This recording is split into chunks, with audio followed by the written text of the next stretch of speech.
Hello সবাইকে, welcome back to another interesting blog. Thursday গেছিলাম বড়মাসের সাথে শপিং করতে, আর আজকে যাচ্ছি মা বাবার সাথে শপিং করতে। ওর তো থার্সডে করে ছুটি থাকে, তাই ও থার্সডেতেই আমাকে নিয়ে গিয়েছিল। আর বাবার যেহেতু রোববার দিন বিকেলে ছুটি থাকে, তাই বাবা আমাকে রোববার দিন নিয়ে যাচ্ছে। প্রথমে শুধু আমার আর বাবা যাওয়ার কথা ছিল, তারপর ভাবলাম মাকেও নিয়ে যাই, কারণ মা বা বাড়িতে বসেই কি করবে, আর মায়ের তো সেরকম কোথাও যাওয়াও হয় না। বাগুইহাটিতে প্রায় 45 মিনিট মতো দাঁড়িয়েছিলাম বাসের অপেক্ষায়, তবে বাস আর এলো না, সেই ট্যাক্সি করতে হলো। আজকে রাস্তায় এত ভিড় কিসের কে জানে বাবা। বাসের জন্য যখন দাঁড়িয়েছিলাম তখন দেখলাম একটা মিছিল আসছে, হয়তো সে কারণেই এত জ্যাম ভিড়। যেখানেই যাচ্ছি সেখানেই গিয়ে হয় সিগন্যালে আটকাচ্ছি, আর না হয় জ্যামে। আমি আর আমার মেয়ে তো ঘুমিয়ে ঘুমিয়েই গেছি, এমনকি গন্তব্যস্থলে পৌঁছে গিয়েও আমরা সিগন্যালে আটকে গেছি। বাট এট লাস্ট আমরা পৌঁছে গেছি। গাড়ি থেকে নেমে সোজা পথে হাঁটা দিয়েছি। এই জায়গায় আমি আজ প্রথমবার এলাম, এর আগে কখনোই আসিনি। নিজের আশেপাশে এতগুলো দোকান দেখে আমি তো পুরো অবাক, চোখ একবারে ধাঁধিয়ে যাচ্ছে। সোয়েটার, জ্যাকেট, মাফলার, টুপি, জুতো আর না জানে কত কিছু। প্রথম দোকানটায় কিছুই পছন্দ হয়নি, এদিকে দ্বিতীয় দোকানটা আসতে না আসতে সবই যেন পছন্দ হয়ে যাচ্ছে। প্রথমে এই পিঙ্ক কালারের সোয়েটারটা পছন্দ করেছিলাম, বাট লাস্টে জাম কালারেরটা নিয়েছি। তারপরেই নিয়ে নিলাম মেয়ের জন্য একটা মাংকি টুপি।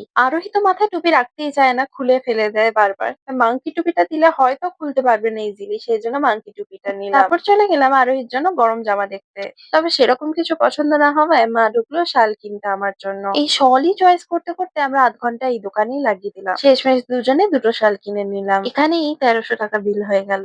আরে দাঁড়াও দাঁড়াও, ব্লগের শেষে গিয়ে তোমাদেরকে আমি জিনিসগুলোও দেখাবো আর তার প্রাইসেস গুলোও বলে দেবো। শল কেনার পরে আবারও গেলাম আরোহীর জন্য কিছু হাইনেক গেঞ্জি দেখতে। এর মাঝে আবার আরো কয়েকটা দোকানে গিয়ে ওর জন্য সোয়েটার খুঁজতে লাগলাম। তবে যেটা চোখে লাগছে সেটা ওর সাইজে পাচ্ছি না, আর যেটা দেখাচ্ছে সেটা পছন্দ হচ্ছে না। ওরা সব মোটা মোটা সোয়েটার দেখাচ্ছে, আর আমরা একটু পাতলার উপরে খুঁজছি, কারণ এখনো অতিরিক্ত ঠান্ডা তো পড়েইনি, আর মোটা কিছু পরালে ও অতিরিক্ত ঘামছে। প্রায় অনেকগুলো দোকানেই খুঁজলাম, তবে কোথাও কোথাও ওর সাইজেই নেই, আবার কোথাও কোথাও যেটা দেখাচ্ছে সেটা পছন্দই না। শেষমেশ ওর জন্য কয়েকটা হাইনেক গেঞ্জি নিলাম আর একটা হাত কাটা সোয়েটার। যখন সকালবেলাও ঘুরতে বেরোয়, হালকা হালকা ঠান্ডা থাকে, তখন কি পরাবো, মোটা জামাগুলো তো পরালে ঘেমে যাবে, তখনই হাইনেক গেঞ্জি আর হাত কাটা সোয়েটার পরিয়ে দেবো। ফাইনালি কেনাকাটা শেষ করে হাঁটতে হাঁটতে বাস স্টপের দিকে যাচ্ছি। সবেমাত্র বাস স্টপের দিকে এগোচ্ছিলাম, দেখি বাস চলে এসেছে। দৌড়ে উঠে পড়লাম বাসে, তারপর ফুচকা খেয়ে বাড়ি। চলো তোমাদের দেখাই কি কি কিনলাম। প্রথমেই ছিল মেয়ের জন্য এই 3টে হাইনেক গেঞ্জি, এক একটা 80 টাকা করে, ইয়েলো, পিঙ্ক এন্ড রেড। এগুলো কিন্তু খুবই সফট এন্ড কমফোর্টেবল ছিল। এরপর ছিল এই হাত কাটা সোয়েটারটা, এটা 180 টাকা নিয়েছে। তারপর আমি নিয়েছিলাম এই জাম কালারের সোয়েটারটা, দেখতে কি দারুণ জানো, আর উলটাও কি সফট। এটার দাম ছিল 1050 টাকা। আর মাংকি টুপির দামটা ঠিক মনে নেই, 60 থেকে 80-র মধ্যে কিছু একটা হবে। আর এই শালটা